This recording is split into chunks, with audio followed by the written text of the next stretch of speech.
Okay, wonderful. Francesco, thank you very much for joining us. Floor is yours. Okay, thank you. Thanks a lot. And as Chris said, please feel free to interrupt me if you have some question. And of course, I don't see your hand, so just talk when you find something that you want to know better or you have some comments. I'm presenting here the mostly Michele's work, master thesis work, which is, as said before, is too shy to speak in public at the moment, especially in front of a screen. So I will essentially present also for him his work. We did together, but essentially most of the work was made by him. So it's this is an important thing. And okay, what I will talk. What I will show today is a workflow for microseismicity detection using deep learning and using waveform-based detection location methods. So the talk will start with a brief introduction, and then I will start to talk about the dataset, and then I will introduce you to the workflow, Namatsu. For most of you probably already know, Namatsu is we call this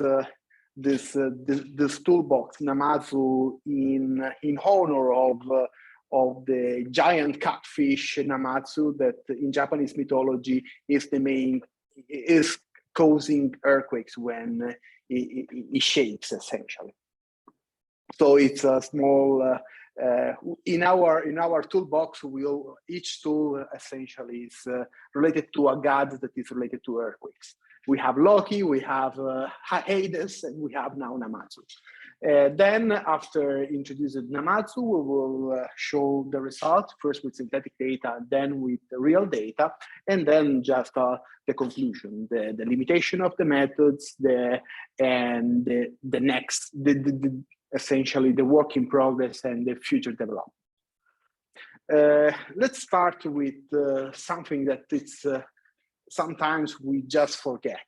Now we have all of us are very interested in machine learning and fancy stuff, but it's always sometimes nice to remind that at least what we use in our application is not something very new. It was already developed in the 90s for discrimination of crustal earthquakes and nuclear explosion. So now we call deep learning, but these techniques, of course, are already were already used in seismology since a lot of time. And now we are only much more lucky because we have tons of data and also computational power, especially thanks to GPUs. We can train much deeper neural networks than before. So essentially develop more sophisticated models. But essentially the idea to discriminate, in this case, an earthquake from an explosion or earthquake from a noise, it's something that was already solved more than 30 years ago. So in this work, we are not doing some, let's say, rocket science, but just a more sophisticated application of something that other people had before. The data set. What we will apply our before to start to describe the techniques, we will show the data set where we will apply our method. The dataset is related to a project carried in Iceland a few years ago, the Coherence project, that consists essentially in the monitoring of this area here, the Hengel geothermal field, where the two largest power plants of the country and probably also of the world are in operation here. Why this region is important and useful for our scopes? Because it's extreme. The seismicity, by seismicity point of view, by seismic point of view, is extremely active. In 2 years of project, we recorded more than 12,000 earthquakes, and And also in this context, also both natural and induced seismicity exist. So it's a particular data set that allow us to play a lot with data intensive techniques. And since we already have some background catalog and also manual revised, that was a good starting point for testing techniques like deep learning approaches, where we have with such data in hand. What we have essentially. Here we have the network. The network in this region is quite dense. During the coseismic period, during the coseismic project, we deployed ETH and GFZ and IMO and DIAS. So Ireland, Germany, Switzerland, and Iceland deployed 50 stations, about 50 stations in a square of 20 kilometers and 20 kilometers. This is quite high. The density of this density of the station is quite high and allowed to detect and locate many events. This of course is a perfect, as I said before, is a perfect playground for data intensive techniques. We had more than 12 earthquakes in 2 years, and this 12,000 earthquakes in 2 years, and this means that we can use sophisticated techniques for detection and location. We can test we can test new techniques to improve the monitoring capability, our monitoring capability. I would like to show here what we have here in terms of data. We are mainly interested when doing microseismic monitoring, especially for induced seismicity.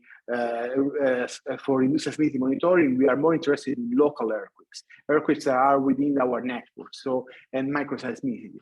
This is a classical. This is a classical microseismic waveform for a station that is located here, GAN 02 here, and an earthquake here at the center of the network.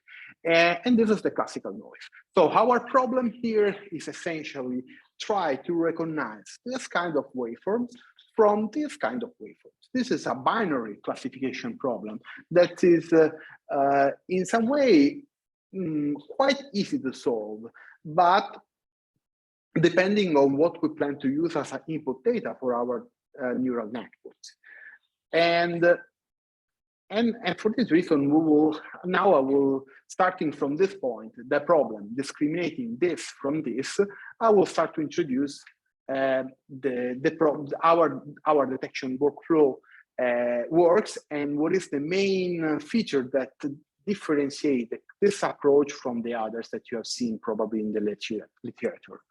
The first thing is, before to start, we need to remind that the noise in Iceland is particularly high. We have the effect of microseismic, so of the ambient noise is so high that can mask totally events below magnitude 1.5. So before to start with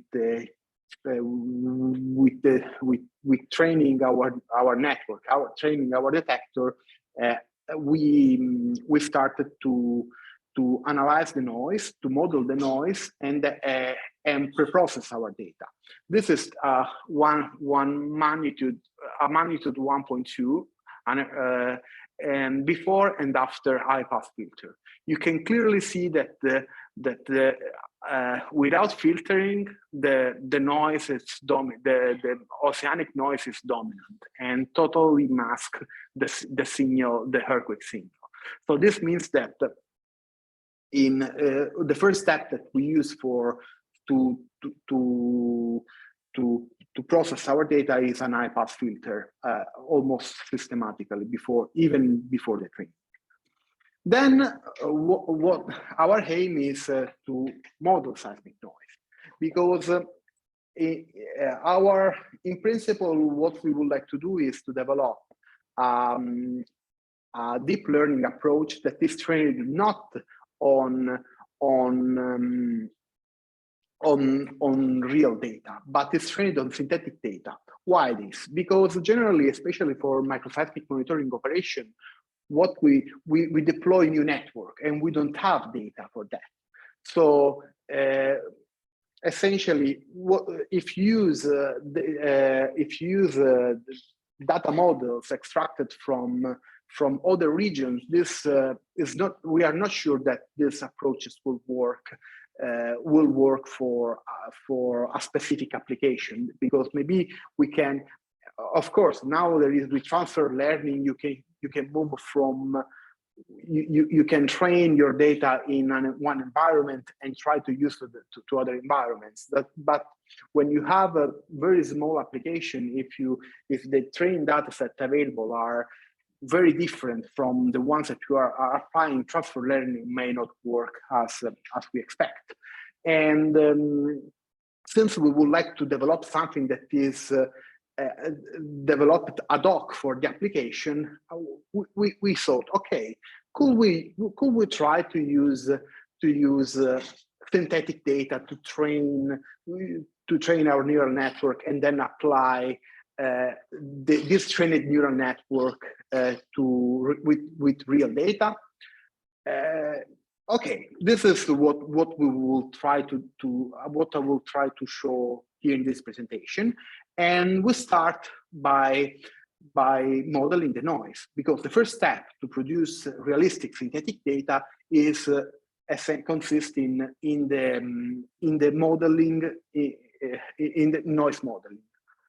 In order to model the noise, what we do essentially is extracting the PSD. So we randomly sampling raw real noise waveform for a limited time period, because we know that when we deploy new networks, what we have essentially after 1 week, 2 weeks is noise. And for sure, we have noise that we can use for modeling. So we randomly sample for day and night raw noise waveform. We calculate the probability density function of the PSD, and then we after sampling we use Monte Carlo approach to extract to resample the PSD and calculate a synthetic PSD. Essentially, we resample the PSD and we use the random phase to generate a synthetic noise.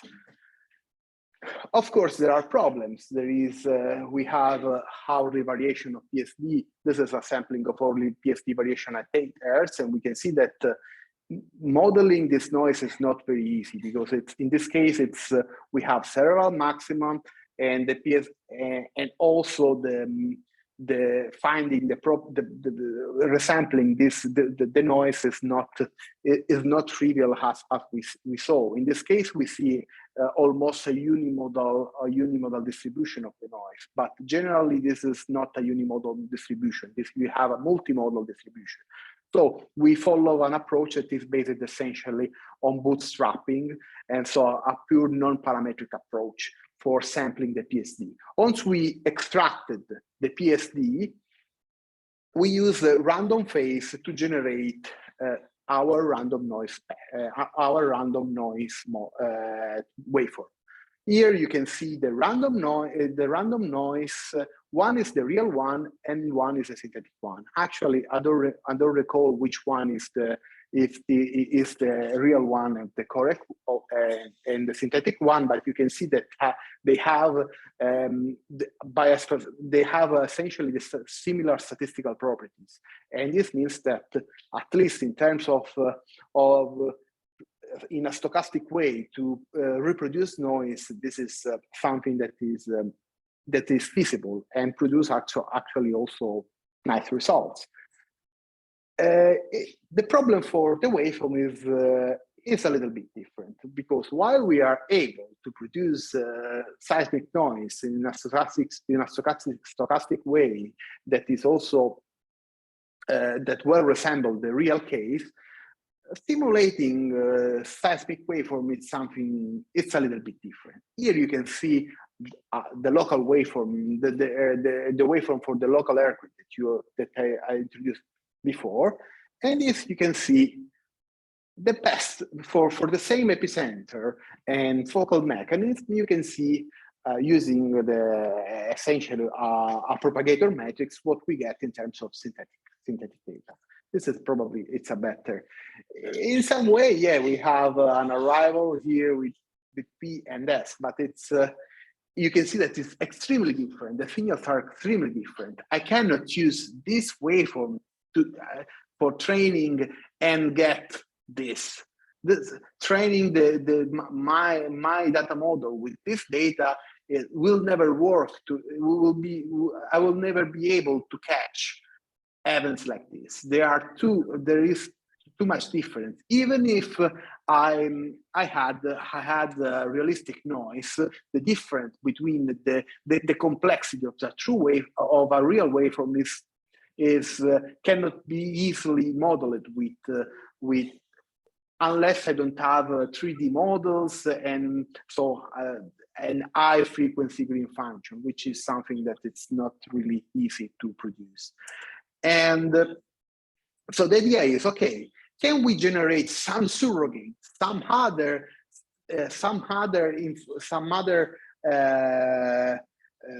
data that can we use to train our data model with synthetic data, and at least produce something that is very similar to what we observe in reality. The idea is to use the Coherence. Francesco, yes? Sorry, it's Chris. Can you go back 2 slides from here? Because maybe here. So one of this is real, and the other is some kind of noise simulation from your model. You said that you did random phase. So yes, is it surprising that this interesting peak a little after 3:05:30? It looks like such a nice. Yeah, they are very similar. Yeah, this comes from also PSD. So the depends on the yeah, you mean this one 3.5? Yeah. It's surprising. So it's random. It's probably because if you see a longer time period, you don't see this. For instance, here we have a peak here, and here is not. So it's something that we just get for chance. Because what we generate essentially, we sample the PSD. So we have the amplitude spectra information, let's say. Then but the phase is totally random. So it's and this essentially produce while we keep the information of the distribution of amplitude with frequency is contained here, the phase is totally random, so we don't have, if you try to superimpose the two waveforms, you will not, there will be no any match essentially. It will be, this is one way. For instance, following this approach for dust data, for distributed acoustic sensing, does not work, because dust data, the phase is not random. Phase is something that needs to be managed. So it's only a case that work with it's a particular case that work with seismometers and not, for instance, with other instruments like distributed acoustic sensing. For that, for instance, we try to use this approach, and this approach doesn't work because the phase for distributed acoustic sensing is not random, and we cannot apply a pure random phase approach to generate stochastically the noise. Gotcha. Thank you. And essentially, so what we saw, okay, we cannot, at the end, we cannot use this to train our neural network. So the idea is to develop something different. And we thought, okay, maybe instead of using the raw waveforms, we can use some other data that summarize all the information related to an event, so doing essentially feature transformation. And what we thought, okay, why don't try to use the coherence matrices produced by waveform stacking algorithms, essentially, like these ones. So essentially what we do is for our synthetic waveforms, so for this event here, we apply stacking. We essentially apply stacking function. We apply we scan all potential source location. We apply waveform stacking, and we generate coherence matrix. I will show you better, with animation how this process works. It's so let's suppose that we have a seismic network here. So, which is composed essentially by station 1, station 2, station 3, station 4, station 5. And let's suppose that we have an event here. This is our arrival, the P and S, our waveforms. We apply a stacking function, essentially using principal component analysis. We transform the raw waveforms in a stacking function that contains only the essentially polarity-free non-negative stacking function that essentially allow me to remove the effect of the radiation patterns of the focal mechanism and equalize a little bit the arrival for P and S. These are the functions that I use for stacking. And for this, I discretize my medium. In this case, we have X and Y. So and for each point, I calculate, given a particular velocity model, the best velocity model of the area. In our case, we are using a 1D velocity model. I calculate I stack the waveform along the P and the S theoretical travel time. I do this approach for different locations and different times. When I arrive to the correct location and the correct time, you see that when I do the sum along this travel times, I will get maximum, the maximum of coherence, because I'm stacking all non-negative values here for both for P and both for S. And I continue this process for all source location and origin time. At the end of the process, what I get is, in the classical way, is a function of the coherence, a time series with the coherence values. This is what we use. We generally use for detection using waveform stacking approach. It's a time series with coherence values. We find a detection, and if we have our coherence values is higher than a fixed threshold, we declare an event. Of course, this is our question was, okay, this is less informative than this one, because it's clear that when we have an event, we don't have only an increase in terms of coherence, but we have a clear maximum, because an increase in terms of coherence can be produced also by spiky noise or from other sources.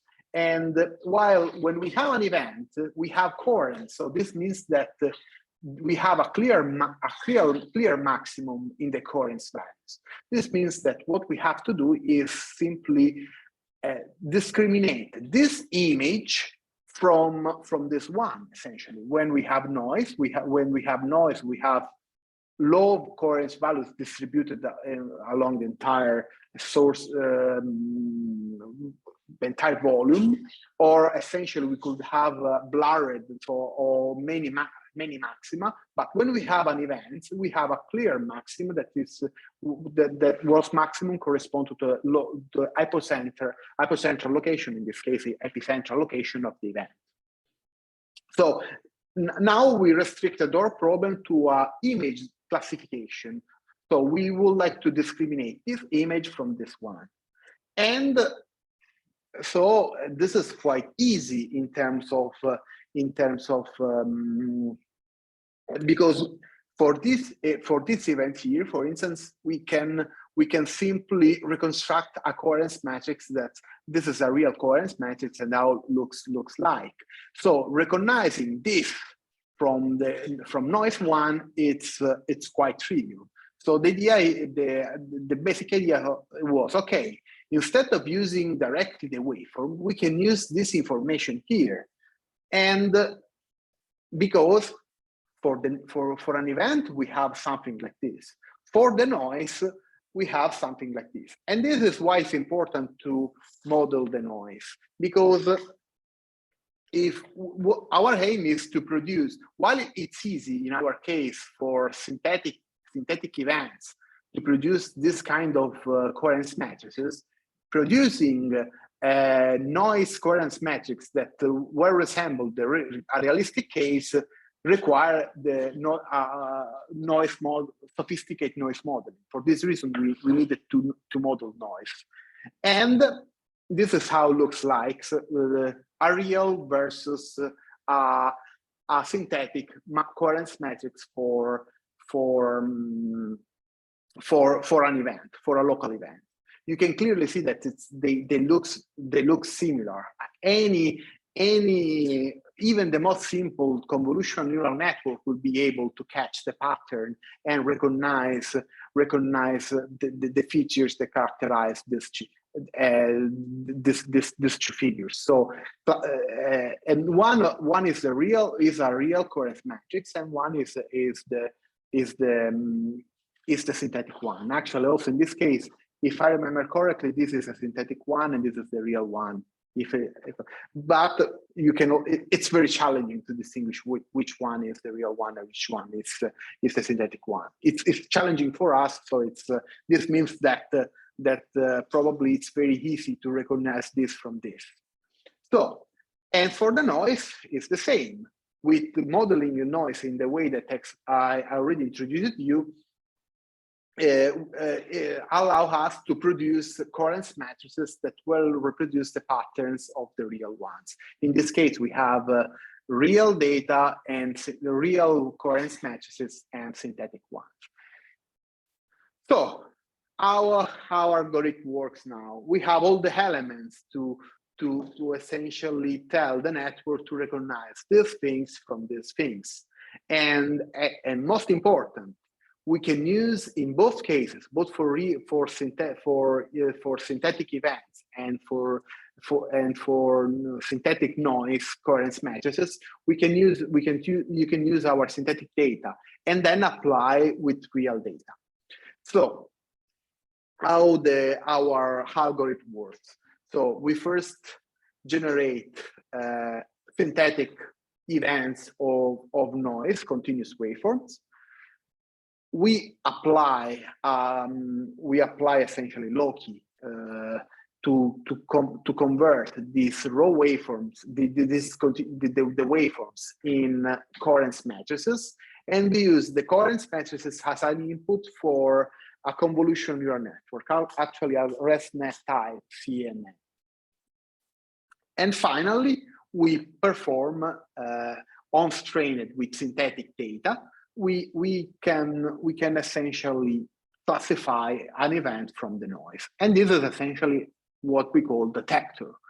If it's running with continuous waveform, the network will be able to when we launch in real time, in continuous time Loki, for each sample it produces coherence matrices, and the convolutional neural network will automatically identify if we have an event or we have a noise.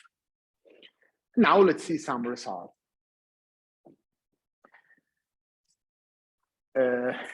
We first test with synthetic data. So we generated only synthetic waveforms with different with events and with noise waveform. We have, in both cases, we have 518 event traces and 518 noise traces. And what we did essentially is is testing this. We trained with more than 2,000 event events, event waveforms, and noise waveform, coherence matrices. And we tested with 518 event waveforms and event coherence matrices and 518 noise waveforms. What you see is that the network is able to catch, to correctly identify all the noise matrices, while we have some missed detection here. We have a balanced accuracy of about 99%. But it's quite interesting to see what we are losing, because of course, a neural network is a detector to work properly should lose only events that are below the magnitude of completeness of our network, or at least only events below a certain magnitude. And not, it will be not acceptable if you miss a magnitude 3, for instance. In this case, you can see in a graph that shows the number of events against the magnitude what we are really missing. And you can clearly see that what we are really missing are all events below 0. And for these events, essentially, the events becomes very small. The amplitude of the events becomes very small, and when we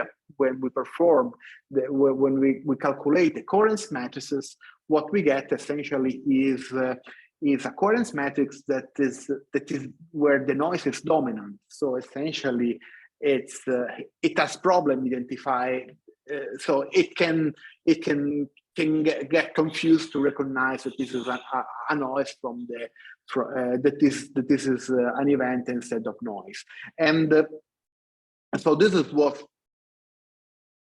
already taken into account, and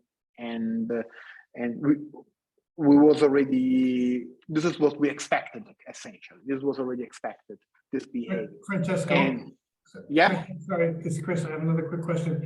So is it true then that this just represents a threshold of signal to noise? So if you made the amplitude of the noise much bigger, then you would just move this red line up? If you do the noise bigger, you mean that the line will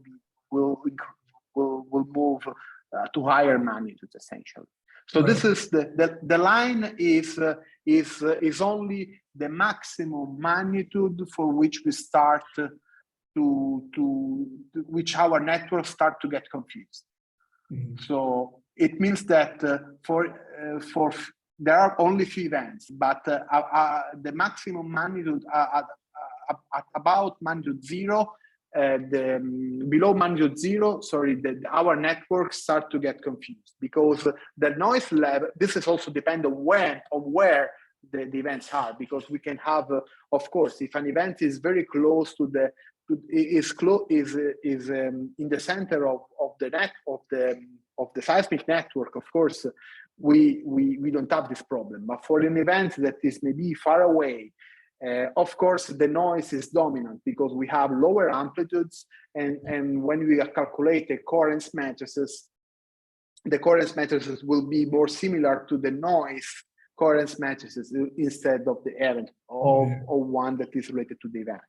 Yeah. And so this information essentially is only show the magnitude, but is also related to where these earthquakes are. Maybe these red earthquakes are not in the central part of the network. Just going back to the first slides, you can see here that in that part here, I will have a magnitude of completeness that is quite low with respect to the region here. Yes. So that events there, the missing events belong mainly to the region which are less covered by the seismic station.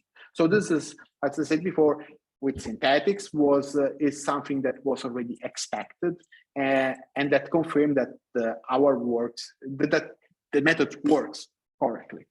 Gotcha. And finally, we applied this with real data, and we tested with real with local events, as the one that I've shown before. This is a real the coherence matrix of a real event, and this is how the local events look like with ds minus pp about 1 second. This is our target event actually. What we would like to get is events that have these characteristics, all microseismicity.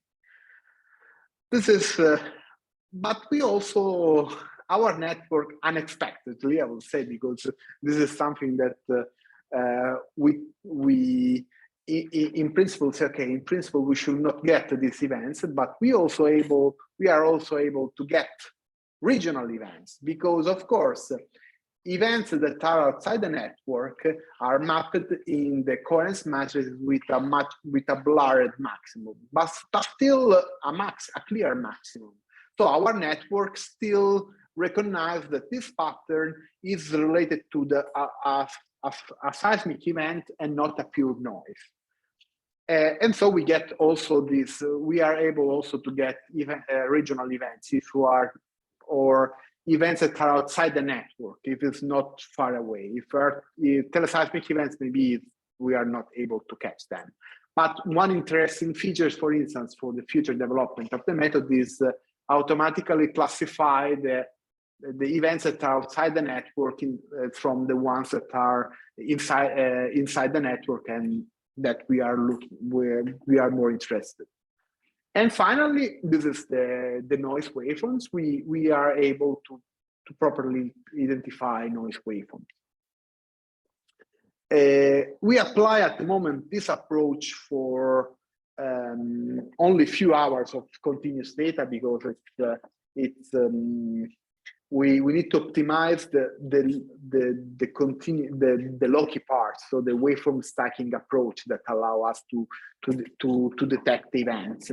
But in these hours, in these 2 hours of event, what we get from a catalog, because we already we have chosen to use this seismic this data set because we already have a baseline seismic catalog and a high quality one.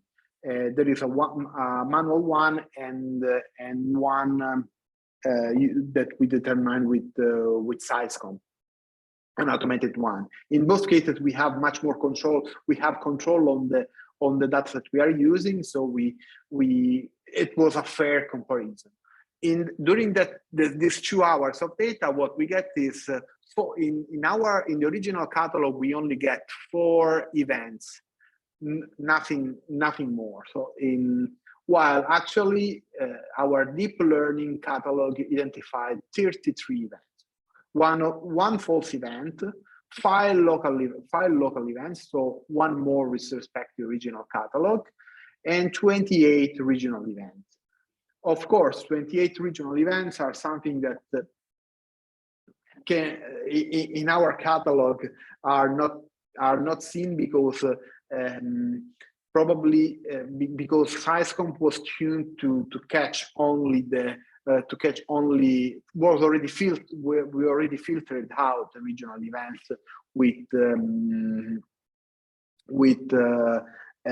spatial filtering. So, but essentially what we get is this shows that at least we can get 1 event more. It's only 2 hours, but 1 event more with respect to the 4 original ones, and also being able to detect all the events that were present in the catalog. So we visually expected these 2 hours, and essentially our network, except with 1 false event, detected everything was there. What we are doing now is applying to 1 month of data in continuous time and try to see the performance. This is our still limited. Application. So it's we try to extend to. We are actually already doing this to 1 month of data in order to compare how we can decrease the how we can increase the number of events of the local events in our catalog. And actually we have a few things to solve, because it's not everything is not all gold. Of course, we have problems with the fact that the coherence matrices is slow. It can work in real time, but it's computationally demanding. So we are trying to improve our method in order that it can run in continuous time, but for instance, just moving with fixed window. And when you start to see a sequence, so when you start to see an event, it rapidly slow down the moving window. So instead of moving of a fixed number of samples, when we start to see an event, it return back and start to move one event per one sample per sample by sample. So essentially, trying to find a smart way to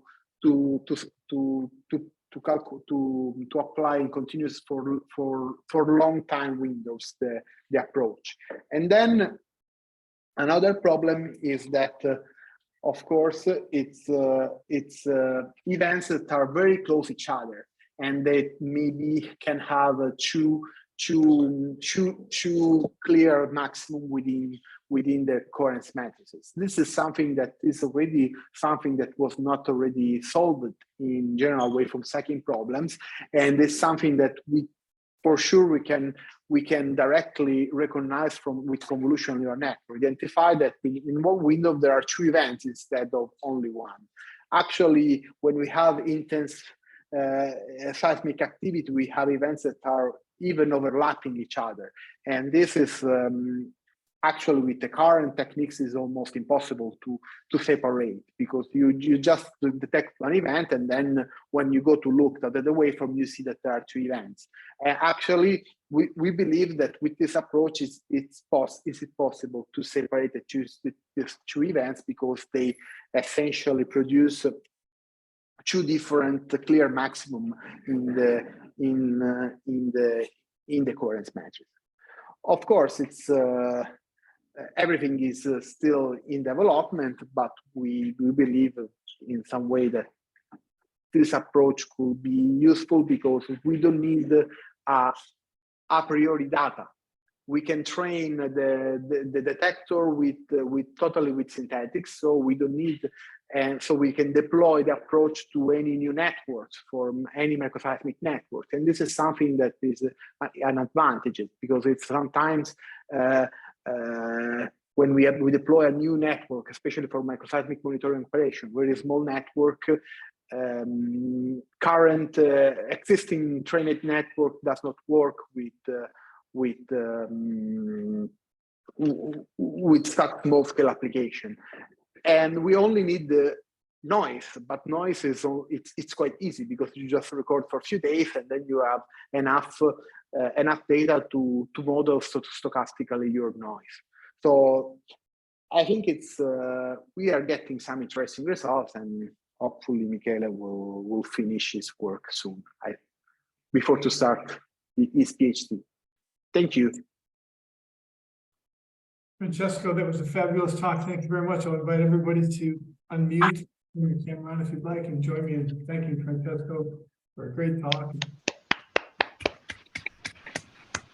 Thank you. Bello. So please go ahead and use the reaction button at the bottom of your screen to raise your hand, put ourselves in order. Actually, Francesco, there are two questions that got put into the chat. I don't know, let's see. Sang-Woo, would you like to voice your question? Yeah, can I ask questions? Please, go ahead. Yeah, first of all, thank you for your very useful and technical, very approved presentation. And my question is I wrote to the chat, and to make a coherence matrix, the values are.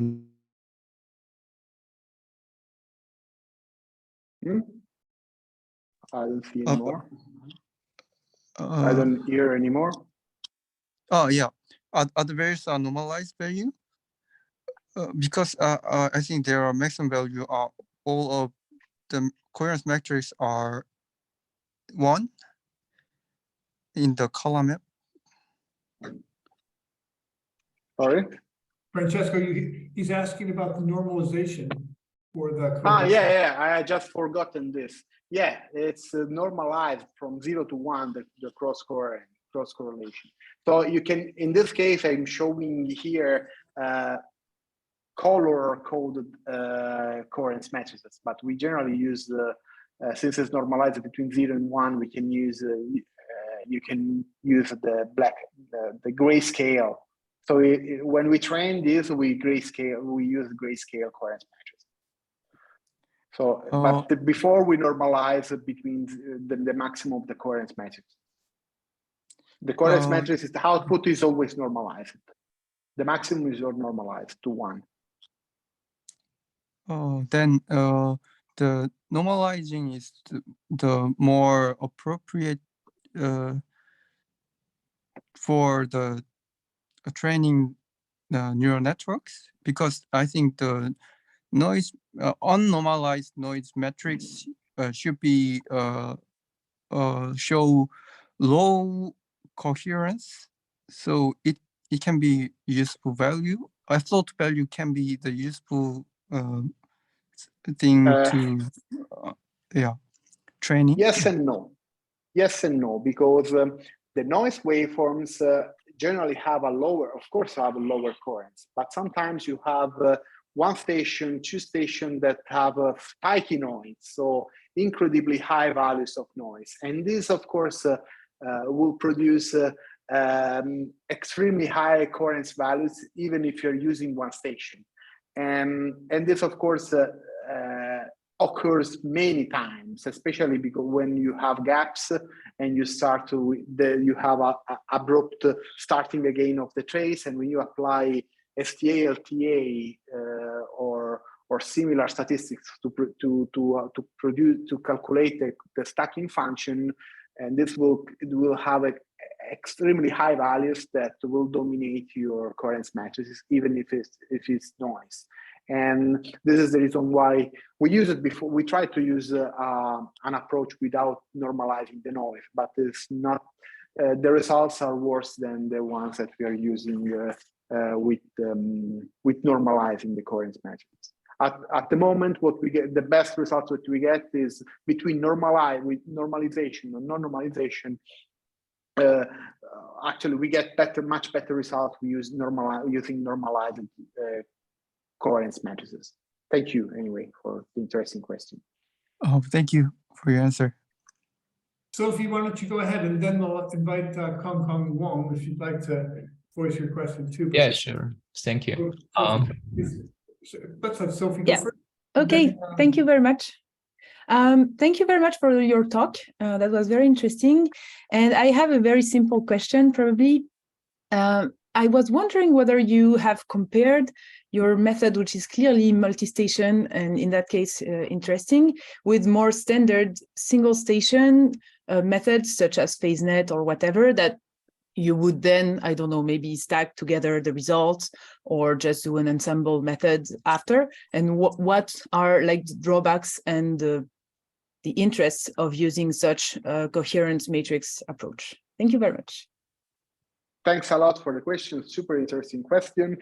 And yes, we would like to, since we just finished the development of the method, we are not yet at the stage of comparing with picking-based methods.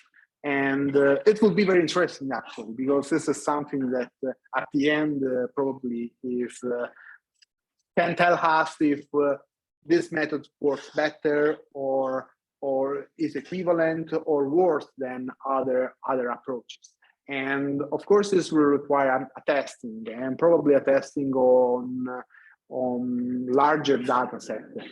For sure, there is the picking-based methods are much faster, and for real-time operation are probably still the best option. As I said before, it's the part waveform stacking is is demanding. But in this sense, probably it will be better to combine picking-based methods with waveform stacking methods. It was already provided by Pei-Dong-Shi, a similar approach, and this, of course, extend the application of this approach to these combined methods, because if you stack the peaks, so the probability of finding a pixel on P and S, so you do the stacking, you produce a coherence matrix, so you can, in principle, the workflow could also be applied to this fields. At the moment, I cannot give you an answer because we did not have the chance to compare the results. But this is something that, of course, I'm also really interested.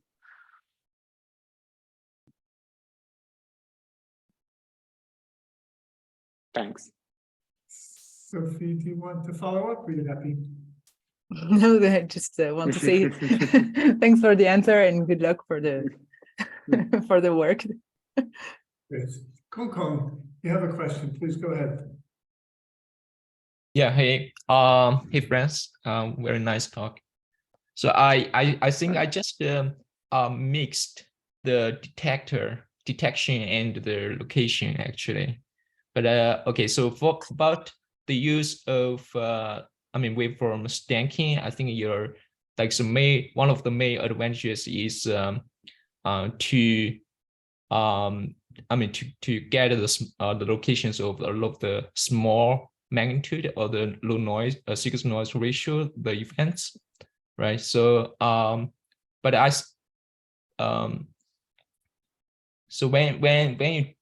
if you do that, your workflow, and you need to do the 4D scanning, but this is very expensive, right?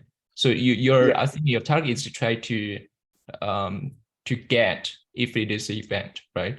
So have you compared with just the straightforward like workflow and you just do directly? But I think as you mentioned, you don't need the synthetic, you don't need the too much labels, right? Because in some areas you need to get a lot of data. So you can use the synthetic data, but synthetic is very simple, so it cannot be very actually domesticated in this data. So that is good.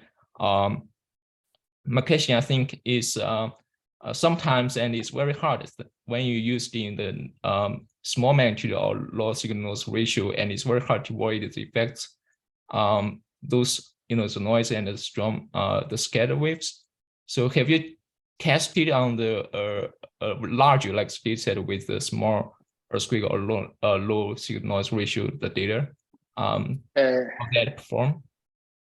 Yeah, actually, it's probably I did not mention I forget to mention that we call it detector, but actually what we do is detection and location, because we are fully using Loki, which is already was actually designed for low magnitude earthquakes. So it's because if you see here, in order to reduce the complexity of the waveforms, I did not explain this because it was already, let's say, old method that I developed a few years ago.